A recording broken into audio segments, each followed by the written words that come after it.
história de horror e morte que chocou o Brasil. Francisco de Assis Pereira, o homem que confessou ser o maníaco do Parque do Estado. Francisco confessou ter matado 10 mulheres. É aquele instinto da maldade mesmo, né? É uma pessoa perversa. Dos criminosos que eu tive contato, né, foi o pior deles. Ele é mau, porque ele gosta do sofrimento. Ele é um dos casos graves de psicopatia. Eu fiquei várias semanas entrevistando ele todo dia para fazer a perícia do Francisco. Mas essas fitas ficaram comigo anos, sem nunca ninguém ouvi-las. Parece que alguma coisa que está me puxando para que eu me torne alguma coisa. Que força, mas uma força que eu não sei, uma força incontrolável. A prisão de Francisco pode esclarecer uma série de crimes que assustaram São Paulo. O que me intrigou foi a violência que estava o corpo. Os assassinatos aconteceram dentro do Parque do Estado, para onde levava as garotas. Lá, ele se transformava. Eu acredito que nem todos os cadáveres que ele produziu foram descobertos. Eu não vim aqui para falar sobre o maníaco do parque. Eu vim aqui para falar sobre o Francisco de Assis Pereira.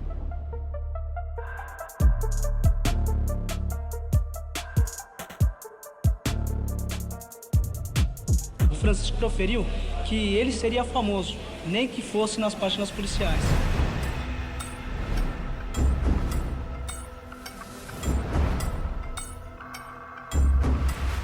Aquele relatório publicado pela Veja não sobrou um exemplar sequer nas notas.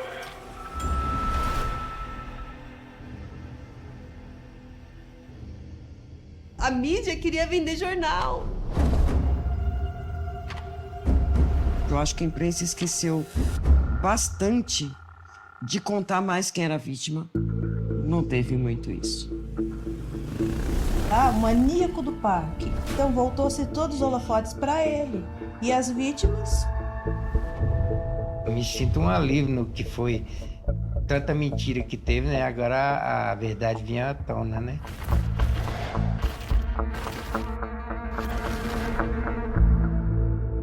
Um serial killer, ele sempre vai ser um serial killer. Não existe prisão ou tratamento que faça ele mudar o seu comportamento. O máximo da pena permitida no Brasil são 30 anos, que ele cumprirá até 2028. Como eu disse, eu aqui sou um santo, mas eu saio de fora, demora 2, 3, 4 meses, 5 meses, mas ela vem à tona.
Meu nome é Fátima Souza, eu sou repórter investigativa, 40 anos de carreira. Eu fiz milhares de casos nesses 40 anos de trabalho. Ajudei a polícia a resolver vários casos, porque as pessoas elas se sentem mais à vontade de falar com o repórter do que com a polícia. É o tamanho da cidade, faz quem é fora dela sonhar em vir para cá. É sempre em busca de emprego.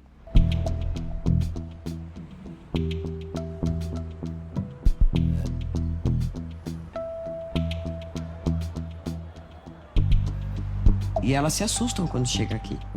Porque você vê numa novela é uma coisa, você vê na realidade é outra.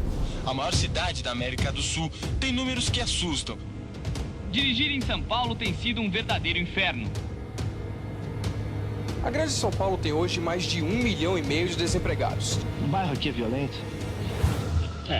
Sinceramente é. No final da década de 90, nos anos de 97, 98 e 99, São Paulo vivia uma epidemia de violência.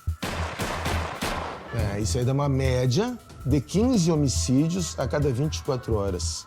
Não foi uma nem duas vezes, eu estava fazendo no local e eu vi disparos de arma de fogo, houve estampidos a 2 quadras e mais um outro local que está acontecendo. Então era uma coisa muito, muito intensa.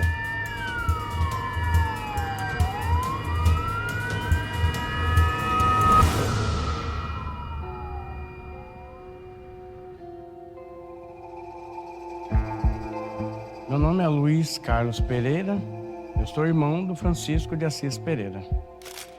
Nós somos gêmeos do dia de nascimento. Eu nasci dia 29 do 11 de 66 e ele 29 do 11 de 67. Todos os aniversários é sempre junto, né? Era meu e dele. A nossa infância foi boa, né? Não foi aquela infância cheia de brinquedos que a criança tem hoje. A gente brincava no chão. Em 77, minha mãe já levou a gente embora.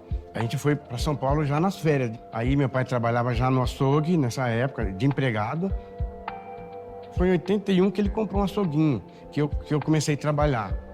E nós vim para cá e eu fiz a casa em cima da casa da minha sogra, ali na divisa de Diadema, né, que é a casa que a gente morou ali.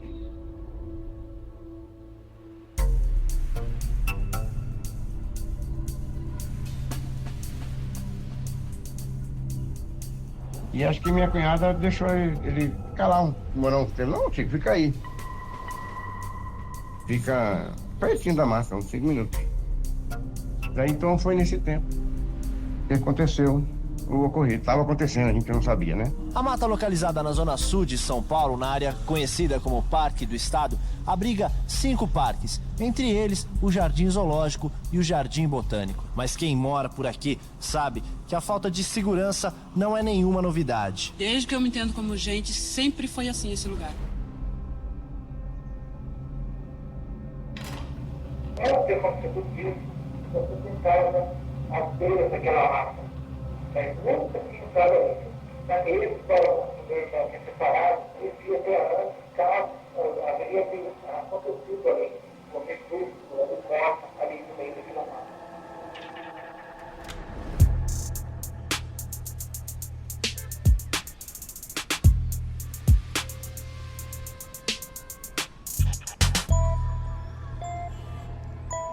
Foi um senhor que estava andando pelo parque caçando pipa. Uma pipa que caiu. Ele andava ali e acabou encontrando um dos corpos. É claro que se apavorou, chamou a polícia e no fim acabaram achando mais um corpo. Então essa situação começou a tomar um vulto inesperado, porque se levantou a primeira hipótese é de ter mais vítimas. Você encontrar 2 vítimas próximas, tá, na mesma posição, é uma coisa que já, vamos dizer assim, anormal. Leva a crer que seria o mesmo autor, que seria o mesmo que a gente fala modus operandi. O Parque do Estado não é um parque frequentado pelas pessoas, né? É uma reserva ambiental. E tem algumas trilhas lá. E só quem conhece bem aquela região para entrar ali e conseguir sair também rapidamente, né? Ao adentrar lá a mata do Estado, a equipe já pôde notar não tinha semelhança com outros casos ocorridos em São Paulo, né? Era algo diferenciado. O próprio local já diz isso, que só alguém que conhecesse muito aquele lugar, porque você perde a noção de localização.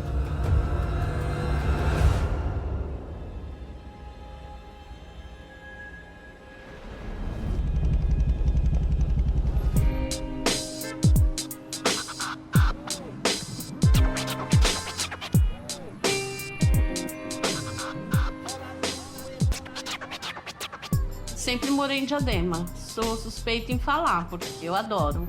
O pessoal fala que é muito perigoso. Não, não é.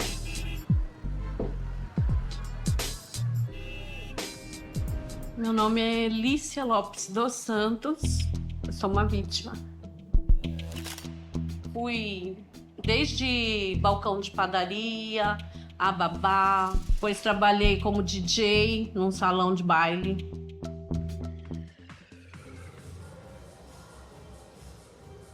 Trabalhava assim para pagar um curso, né?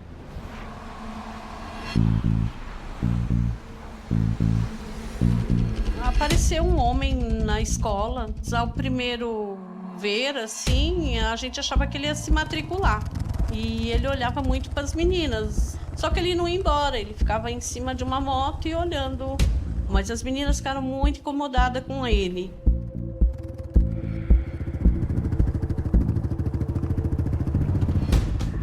Estava esperando um trólebus sentido para Diadema. Ele estava armado e hoje eu sei que provavelmente aquela arma não tinha nenhuma bala, mas na hora você não vai pagar para ver.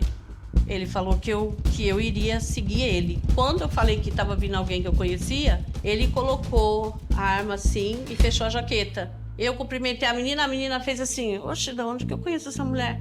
Fazia gesto para que ela percebesse que eu estava correndo perigo ali. Conforme ele foi virar para o outro lado, foi conseguir ir pegar o ônibus.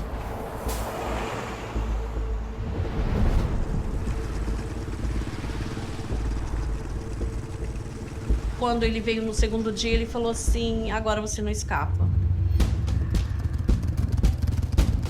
E aí ele já pegou no meu braço e fala, não tenta nenhuma gracinha. Ele não parou em nenhum semáforo, ele simplesmente voou comigo. Aí foi me levando, até chegar nesse local aqui.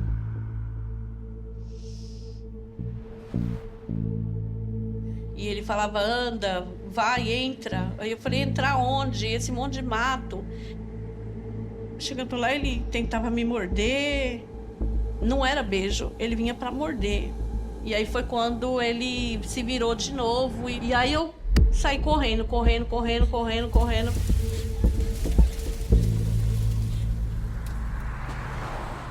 Eu registrei o BO, mas demorou uns dias porque... Sei lá, quando você chega na delegacia, não é fácil. O escrivão, ele estava fazendo o meu BO e assistindo o jogo. E eu tinha passado por uma situação assim que eu falei, gente, será que isso não é o suficiente para ele me ouvir, me dar um pouco de atenção? Mas não, ele, o tempo todo, ele vibrava com o jogo dele, então eu achei melhor não falar mais nada.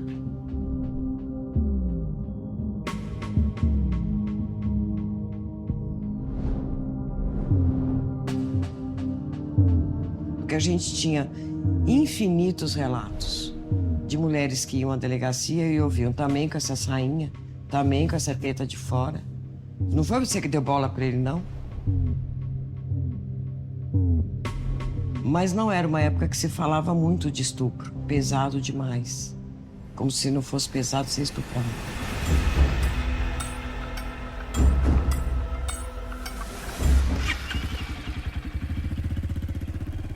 Agora nós vamos pegar essa motocicletinha básica de trânsito e vamos dar um giro em São Paulo para vocês sentirem o drama do que é ser motociclista nessa cidade.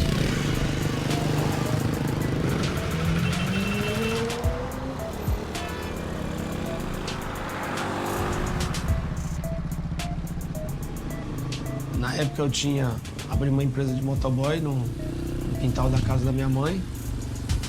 Era um ambiente rústico, assim. Bem o que a gente precisava. Era uma salinha, uma mesinha. Tinha mais ferramenta, oficina, um banheiro. Aí a gente foi contratando um motoboy, foi contratando outro. Coloquei um anúncio no jornal. Antigamente a gente colocava anúncio no jornal. Foi quando a gente encontrou o Francisco. Fiz a entrevista. Ele morava em Diadema, mas é uma pessoa mais normal do mundo. Meu irmão convidou ele para dormir, para morar dentro da empresa. Ficaram no cantinho. Inclusive, na época, ele nem sabia muito andar de moto, mal andava de moto. E eu conversava muito com ele, né? Como ele dormia dentro da empresa e eu trabalhava nessa época, entregava jornal. 6h30, tava já na porta da empresa. E ele abria a empresa, colocava a moto para dentro, baixava a porta e ficava deitado em cima da moto.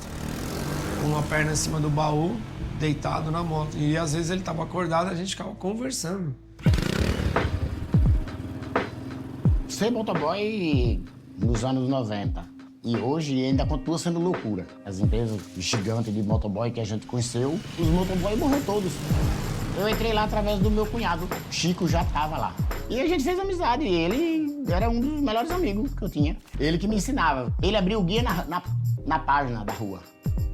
A gente ficava meia hora para achar o endereço. Ele já falava, não, é página tal.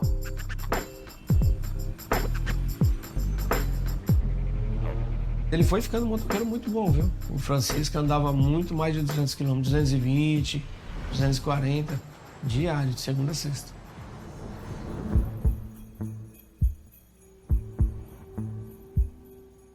Dia 24 para 25, era Natal. Aí a família toda estava reunida, aí eu falei, pô, você não quer ir para lá, né? E ele foi. E ele ficou lá fora, ali que a gente fez, botou um som, ficou dançando, tocando música. E ele dançando, passinho com a mulherada, com minhas irmãs. E ficou lá. Passou o Natal com a gente.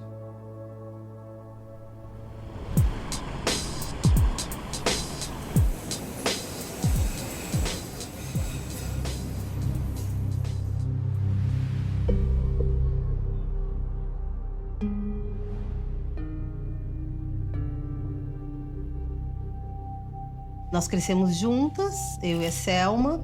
Nós passamos a infância e a adolescência juntas.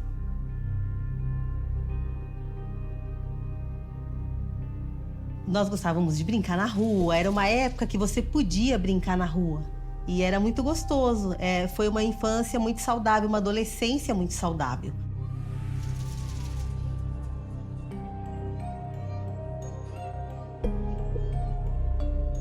Quando eu casei, fiquei 8 meses sem engravidar. Mas, de repente, apareci grávida. Aí veio a Rose, aí em seguida veio a Elisângela, e aí em seguida veio a Selma.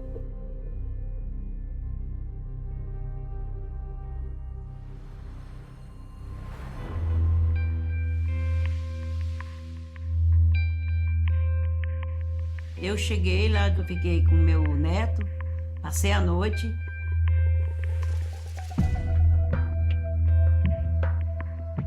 Quando eu cheguei, ela já estava arrumada para sair, porque ela falou, mãe, eu estou indo na Liberdade, passar no médico, de admissão, né? Me espera que eu vou tomar um banho e vou com você. Ela falou, não, mãe, a senhora passou a noite lá. Eu tô com o endereço aqui e eu vou voltar para assistir o jogo.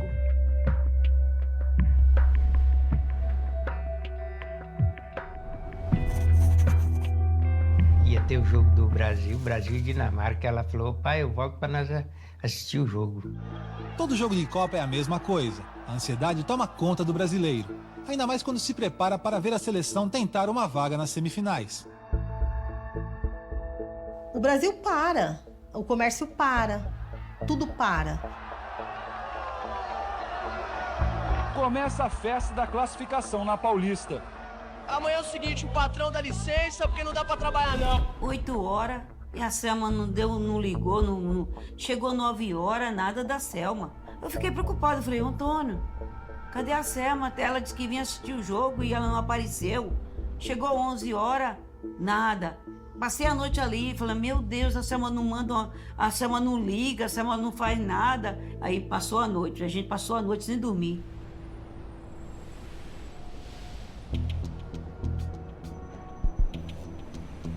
Quando ela desapareceu naquele dia, a gente já estava na rua, em procura dela.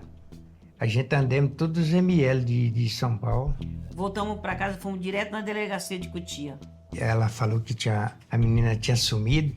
Ele olhou para a cara dela e falou, ela deve ter ido com o namorado assistir o jogo lá na França e você está aí quebrando a cabeça. E ele não fez o berro. Eu conheci a minha filha e ela não ia fazer isso.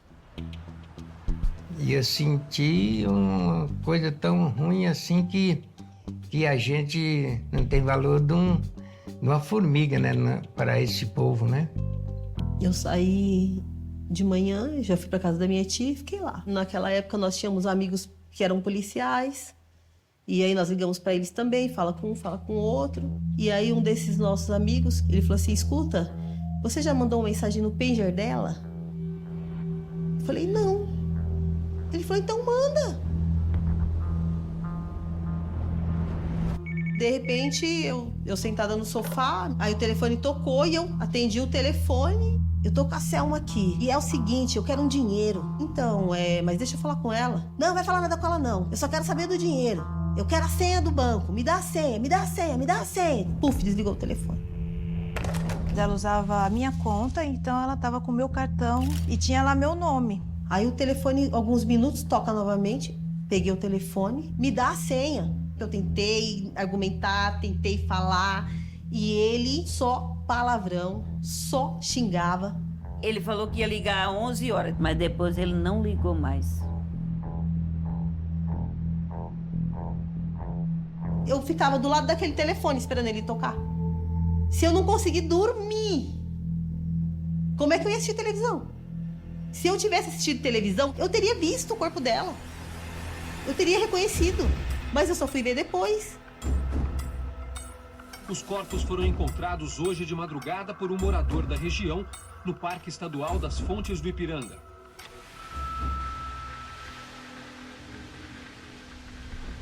Esse amigo ligou e ele falou pra mim, Sara, você tem um documento da Selma? Foi encontrado um corpo. E pelo que você tá me falando, bate com as características da Selma.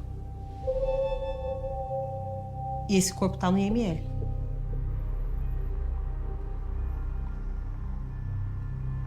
E eu gelei. Como que eu ia falar isso pra minha tia? Como que eu ia falar isso pro meu tio?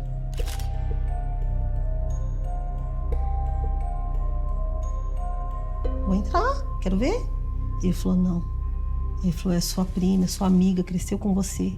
É uma cena que nunca mais você vai conseguir esquecer. Só pressionava por ser ela, minha filha, né? Tá ali. E eu reparei tudo que passou com ela ali, né?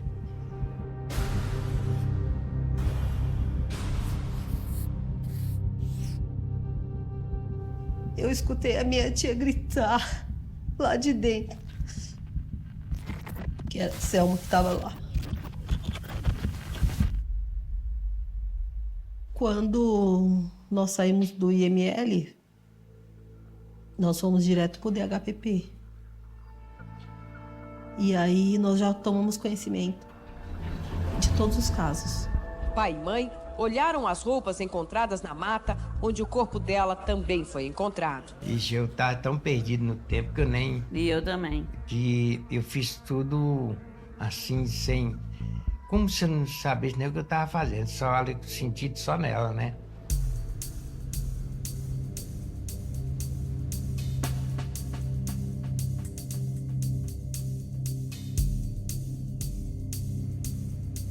Dois outros corpos foram localizados no Parque do Estado. A gente percebeu que aquilo não era normal.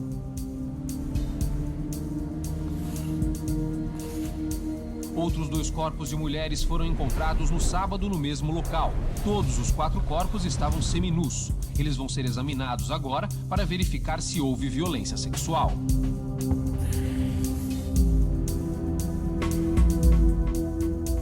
Rosa Alves Neta, 21 anos. Abordada pelo maníaco, foi levada ao parque e morta.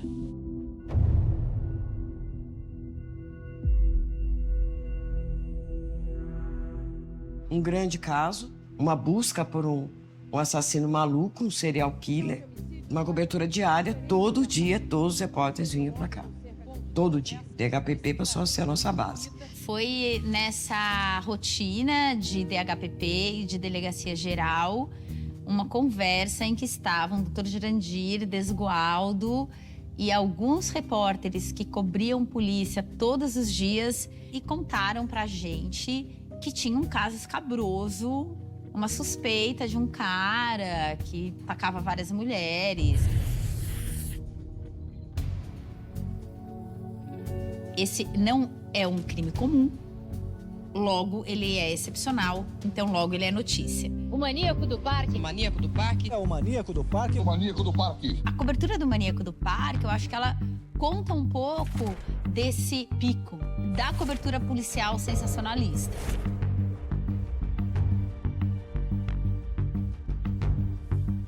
Eu criava uma polêmica e eu aprendi a ser polêmico. Eu estou procurando o juízo do ser humano. E a gente fez a cobertura.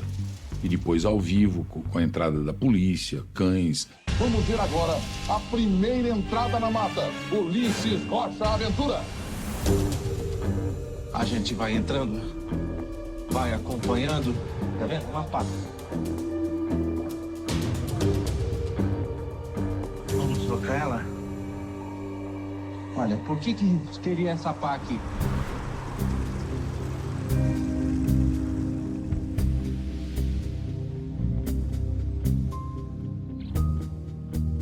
O Francisco acabou se envolvendo numa briga com outro motoboy na empresa que ele trabalhava no bairro da Moca. Teve essa briga mesmo, certo? Por causa de uma correntinha de um bip. Eu fiquei sabendo, né, que eu voltei lá, que ele tinha brigado com o Jalmir. Me parece que o Jalmir acho que enfrentou ele. E ele foi pra cima do Jalmir. Na época ele foi por tudo ou nada. Eu não sei se ele não ia nem fazer alguma coisa mais grave com o Jalmir. Entre uma briga, a pessoa não poderia ameaçar o que fosse, uma revolta, um óleo, o que fosse que seja. Entre uma briga, seria tudo ou nada. Ou eu ou outra pessoa, um dos dois ia terminar ali. Por isso mesmo, não teria briga. O meu primo pegou uma chave, o Chico pegou uma também. E tiveram, se agrediram mesmo, se machucaram, entendeu? Batendo um no outro, né? Aí foi que eu mais o Jorge entramos no meio e separamos a briga, né? Os dois foram conduzidos à delegacia, 8º Distrito Policial, e após ser elaborado o boletim de ocorrência, foram liberados.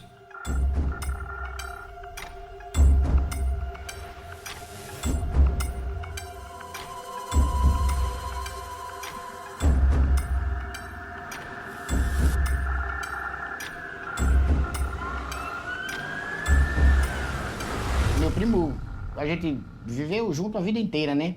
Ele sempre falou, não confia nesse cara não presta. E eu vou sair daqui porque eu não gosto desse cara. Quem é o assassino do parque? Esta resposta ainda não está próxima. O parque, ele tem 3 delegacias distintas, né? Porque ele é muito grande. Então ele tem uma desse lado, uma desse lado, uma desse lado. E um delegado não falava com o outro. Então, na época do Maníaco do Parque, você teve que buscar vítima por vítima, desaparecimento por desaparecimento. Você tinha que fazer a busca mecanicamente. Era feito pelos senhores investigadores e iam estudando os casos que se assemelhavam entre eles. Era difícil estabelecer essa ligação entre vários casos. As delegacias não eram integradas como são hoje, que você tem acesso no computador ao que está acontecendo. Então foi daí que o Dr. Desgualdo, com a experiência dele, pediu que a equipe fosse em busca nessas delegacias do que acontecia ali. Foram descobertos outros 2 corpos, mas cujos boletins de ocorrência estavam na delegacia do bairro.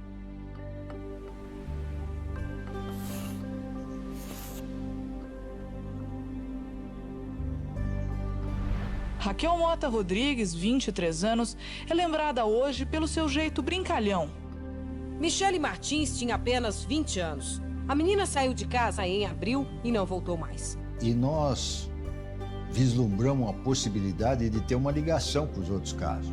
Até se estabelecer essa ligação, aí levou um tempo. Só aconteceu aqui no DHPP. Daí, nesse momento da investigação, onde não se sabia ainda quem era essa pessoa que estava fazendo tal barbaridade, aconteceu uma coisa muito importante que foi a prima da Raquel, a Lígia, ligar para o delegado no DHPP e dizer, olha, minha prima, quando desapareceu, ela me ligou antes. Meu nome é Lígia Cleni Crescêncio e eu sou prima da Raquel.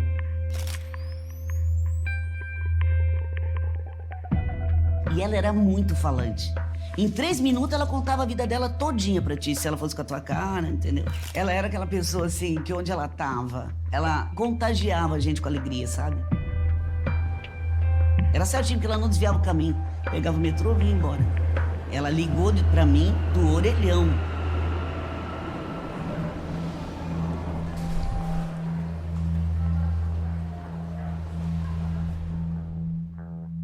Foi onde ela ligou e falou pra mim, olha, tem um rapaz aqui que ele tá me chamando pra fazer um álbum de fotografia. Ele era uma espécie de fotógrafo do Avon.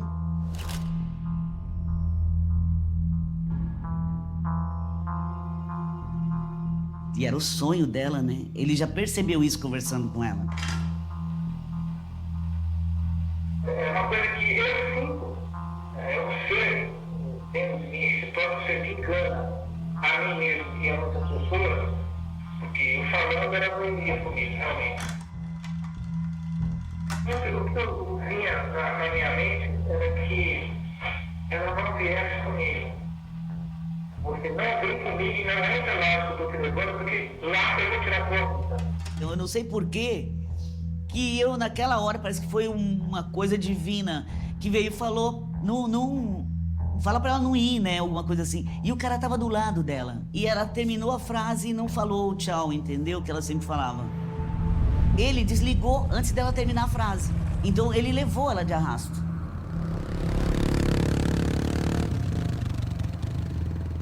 A polícia, no momento que nós fomos registrar o desaparecimento da minha prima, agiu com muito descaso. Nenhuma importância deu. Já estava bem uns 15 dias, eu acho, desaparecido.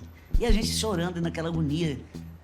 Ligou uma vizinha para mim e falou assim, ó, Lígia, não sei se é, mas eu ouvi numa reportagem, encontraram uma mulher, disseram que com aproximadamente 40 anos, e ela não tem 40 anos, mas dá uma investigada, porque era o cabelo, assim, mostrou desfocado, mas era um cabelão, assim, que a moça tinha. Foi indo, até chegar ao reconhecimento do corpo dela.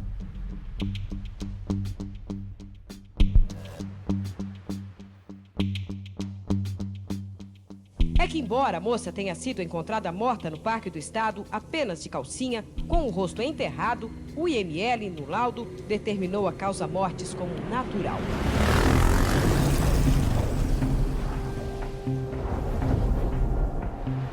O telefonema da prima da Raquel foi importantíssimo. Eu sempre incentivo as pessoas a falar, a ligar, não ter medo, né?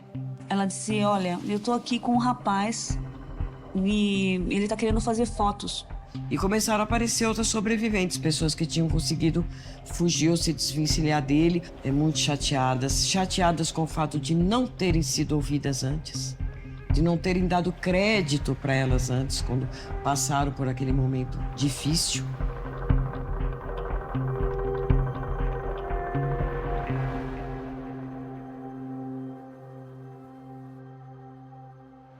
Mas é cada vez maior o número de mulheres que procuram a polícia e que dizem ter sido abordadas por ele. Ele falou assim, o que uma moça bonita está fazendo aqui? Foi a partir daí que eu fui chamado pelo Dr. Desgoldo, o diretor, no sentido de alcançar, levantar o maior número possível de vítimas atacadas por ele.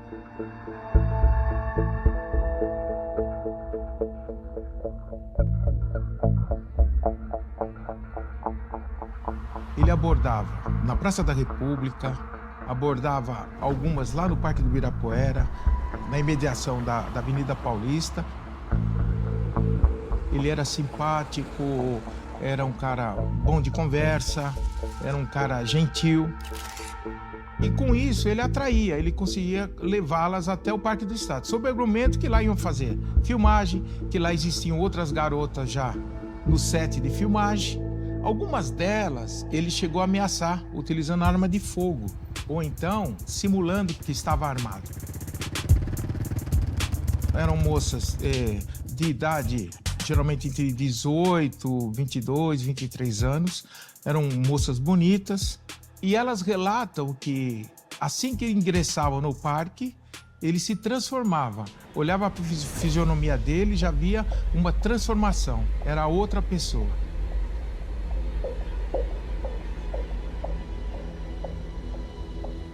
Aí ele passava a espancar, agredir e a praticar todo tipo de violência sexual.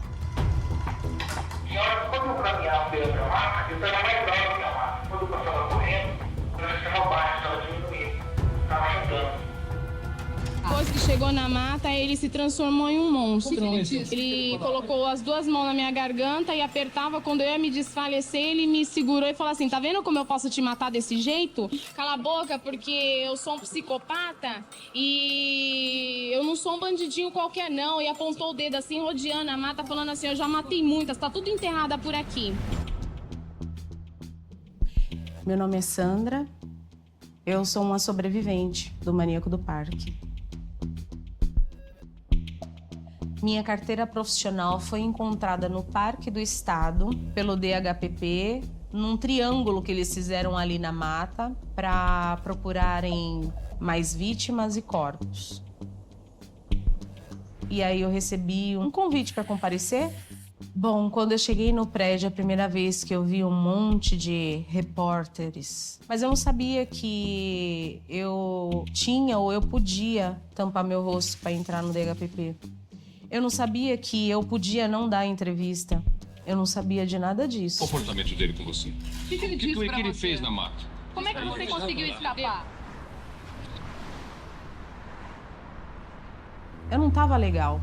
Então, o que eu fiz? Eu fui pro Parque do Ibirapuera pensar na possibilidade de arrumar um emprego e alugar uma casa para sair da casa da sogra. E aí veio o Francisco atrás de mim. Quando ele veio me seguindo e falando: moça, moça, moça, não é que eu sou um representante comercial? Eu tô procurando moças no seu perfil.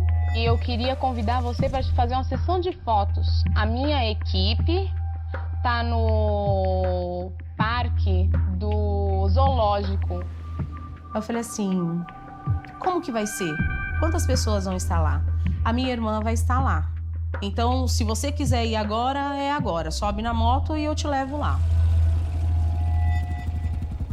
Subi na moto e fui. E se vocês pararem para observar, eu fui para o Parque do Ibirapuera justamente para pensar num emprego. E o que o cara falou casou com o que eu estava procurando. Eu queria muito acreditar no que ele falou. Eu precisava.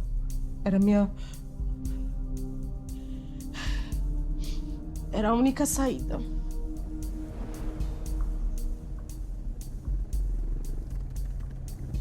Ele parou a moto ao lado de... Se eu disser pra você que é um matagal, eu vou dar a entender que eu já havia percebido que era um matagal. Então, por que eu entrei? Ele falou assim: isso aqui é um pequeno bosque que a gente corta por aqui e cai na rua de baixo. Eu já vi vários bosques assim, pequenas praças. E eu realmente acreditei. Eu não imaginava que era o Parque do Estado, sabe? Eu falei assim: vai na frente, me mostra o caminho. Na intenção de voltar, virar e correr, né? Só que quando eu me virei pra correr, eu tropecei numa raiz de árvore. E aí eu caí. Foi aí que tudo começou. Ele me bateu bastante no rosto. Falava que eu era vagabunda, dizia vários palavrões. Sempre violento e vulgar. E aí ele dava risada. Ele dava risada do meu pavor. De repente você começa a sentir uma adrenalina tão grande e fala assim: eu posso, eu consigo. E de repente você levantar como outra pessoa, aí pronto, aí eu saí de mim. Não era mais eu. Eu comecei a ficar desbocada, sabe? Desbocada e autoritária com ele. Eu só não entendia de onde veio aquela força e aquela argumentação, aquele poder de convencimento que bateu em mim naquele momento. Ele começou a abrir a calça. Eu quero saber o seguinte: já que você é o estuprador, você trouxe preservativo, né? Aí ele: não, por quê? Eu falei assim: porque eu tenho HIV. Eu joguei na mesa tudo que eu tinha. Ele arrebentou minha bolsa, tirou a alça, me amarrou numa árvore com a mão pra trás, sem sutiã, falou assim, eu tô indo embora. Você fica aí, eu só te amarrei porque eu não quero que você me siga. Ele me amarrou numa árvore com a alça da minha bolsa e eu consegui me soltar através dos movimentos da mão que eu fiz lá por ter visto na televisão e consegui escapar. Saí da mata com a força e com a coragem, né? Ainda naquela adrenalina, sabe? De enfrentamento. Aí eu, socorro, socorro, socorro, alguém me ajuda, alguém me ajuda. Eles me levaram pra delegacia. Fui fazer o boletim de ocorrência. O delegado, ele tomava depoimento e ele dizia o que aconteceu, com uma cara de pouco caso, sabe? E por que a senhora entrou na mata? É tudo muito parecido. Depois desse primeiro registro na delegacia, ninguém me procurou.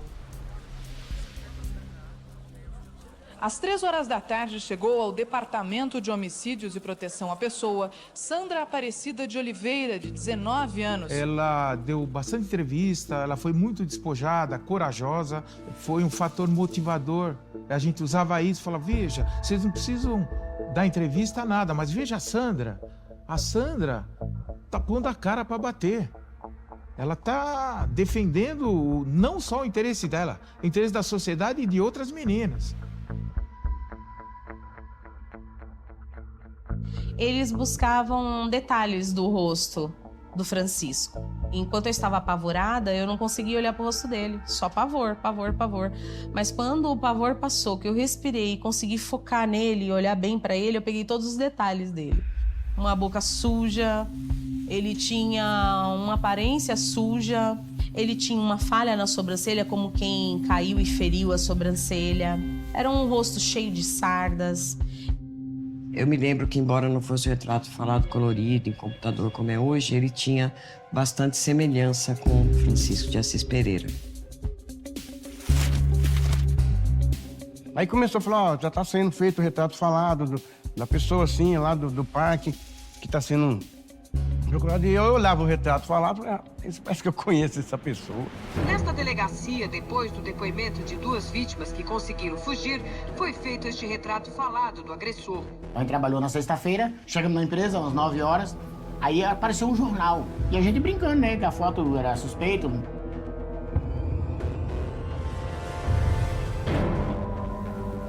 A gente tinha o salão lá e do lado tinha um pedaço assim.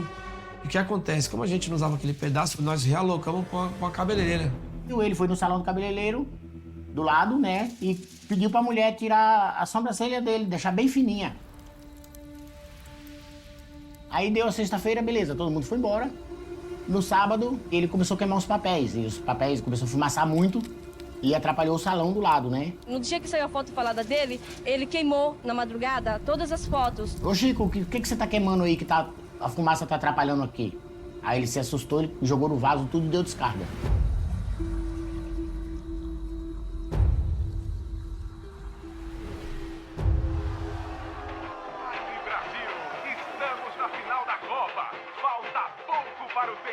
Como delegado de polícia, ainda mais na homicídios, mesmo com Copa do Mundo, a gente continuava trabalhando. O mais importante era estabelecer aí a autoria do crime e localizar o criminoso o mais rápido possível. Então tinha um pânico popular e um anseio popular de ver esse cara na cadeia.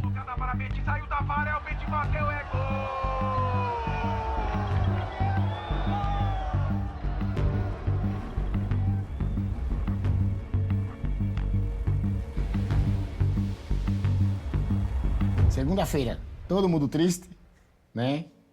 Cheio de mágoa, né? Chico não estava mais na empresa. E quando a gente veio trabalhar na segunda-feira, já tinha um bilhete. O bilhete estava em cima da mesa, né? Se despedindo, agradecendo pelo trabalho e tal.